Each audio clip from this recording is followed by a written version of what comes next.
Okay, so welcome to this street hoist maintenance and brake adjustment training. We're going to look at the NX1, NX2, the ZX3 through to the ZX8s, these hoists. Everything shown in this video is taken directly from the official street crane NX and ZX hoist manuals. So this program was designed for our own technician training, but we're sharing it so maintenance staff and operators can perform safe, accurate checks during their regular inspections. So in this session we'll cover how to inspect and adjust the hoist brakes, how to replace rotors and friction plates, how to set the correct air gap and the hand release clearance, how to service travel and traverse brakes, and how to confirm the hoist is in safe and compliant condition before returning it to use. So remember, safety first. Before doing any work on a hoist, switch off and lock out the main isolator, tag the power source and confirm zero energy before starting, lower the hook onto a stable support, and always use proper PPE, gloves, safety glasses and boots. So let's look at the NX1 and NX2 hoist brake. The hoist brake is a spring applied DC released disc brake. When the hoist is powered, the brake lifts. When the power is off, the brake closes automatically, right? Many manufacturers' brakes operate just like this, right? So step number one, check the air gap. Use feeler gauges to measure the gap between the armature plate and the magnetic housing at 3 points around the brake.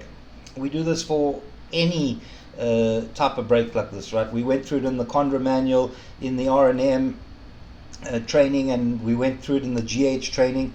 It's the same, right? 3 points using a non-magnetic feeler gauge. So the correct settings that you'll need to be adjusting to for brake size 14, 0.3 millimeter, brake size 16, also 0.3 millimeter, brake size 18, 0.4 millimeter, brake size 20, 0.4 millimeter, and brake size 25, 0.5 millimeter. The maximum limits between 0.8 millimeter and 1.25 millimeter depending on the brake size, right? If the gap is over this limit, you need to adjust the brake.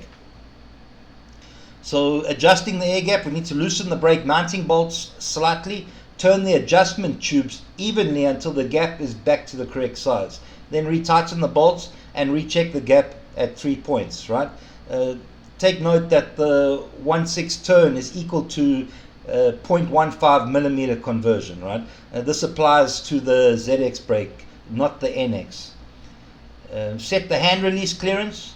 So the clearance between the release lever and its stop must be 1.3 millimeter for size 14, 1.5 millimeter for size 16, 18, and 20, and 2.5 millimeter for size 25. Adjust this by turning the hand release stop screw until the lever has a slight free movement before contacting the stop, right? Step 4, rotor replacement. So you need to remove the brake cover, unbolt the brake body and remove the old rotor. Fit the new rotor and torque all bolts as per street's table, right? Reset the air gap and the hand release clearance. Then test the brake for quick release and firm engagement. Section 2 here, ZX series hoist brake. So this would be your BFK 458, right? The ZX series uses a BFK 458 brake. It works the same way, spring applied and magnetically released. So step 1, measure the gap, measure between the armature plate and magnetic housing at 3 points, right? And the magnet housing at 3 points. The correct nominal gaps are for size 6 to 8, 0.2 millimeter, size 10 to 18, 0.3 to 0.4 millimeter, size 25 is 0.5 millimeter. Maximum limits are 0.5 millimeter to 1.25 millimeter, again depending on the brake size, right? Adjusting the air gap, loosen the brake fixing screws slightly, turn the adjustment tubes evenly until the air gap is back with the correct range. Tighten all bolts and recheck. On ZX brakes, 1/6 of a turn changes the gap by about 0.15 millimeters. So small equal turns make fine adjustments easier, right? Step 3, replacing the rotor.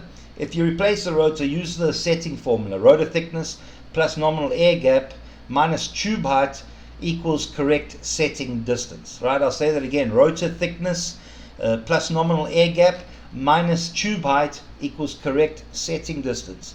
This ensures the brake release releases and re-energizes correctly, right? Once fitted, torque all bolts and confirm the gap is correct in 3 places. Section 3, the travel brakes. We'll look at the EFB2 and the EFB3. These brakes are on the travel or trolley motors, right? So on your bridge or your trolley. They use a spring-applied magnetic release system similar to the hoist brake. We need to check the working gap, so using a feeler gauge, measure the gap between the brake disc and the pressure plate.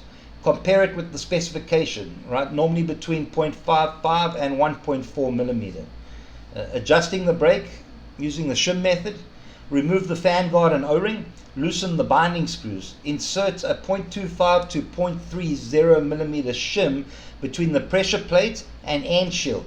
Tighten the center screw until there's a smooth sliding fit. Don't over tighten it. Remove the shim and tighten the binding screws evenly, right? The EFB2 is tightened to 5.5 newton meters, the EFB3 to 9 newton meters.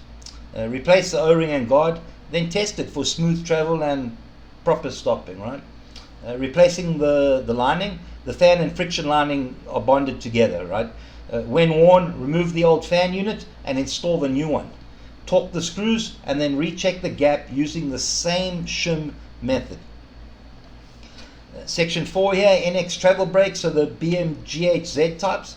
On NX Hoist, the BMGHZ brake is fitted to the travel motor. It's a compact spring-applied design. So step 1, check the air gap. Measure the working gap between the pressure plate and the coil. If it's over 0.6 millimeter, you need to adjust it.